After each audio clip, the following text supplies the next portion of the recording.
বন্ধুরা, আমি এখন আছি বান্দরবান, পার্বত্য জেলা বান্দরবানে।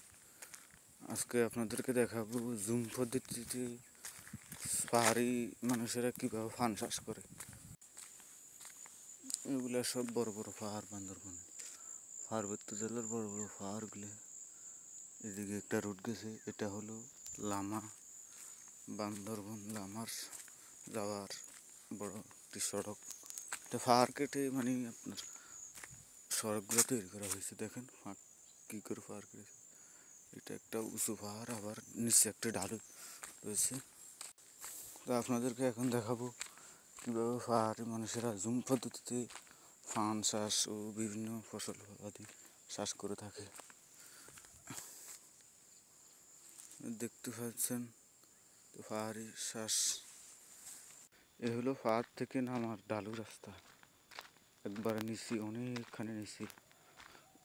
হাঁটতে হাঁটতে ফাঁ ধরে ধরে এটা একটা খাদ। এখন আমি নিচের দিকে নামতেছি, পাহাড় থেকে নিচে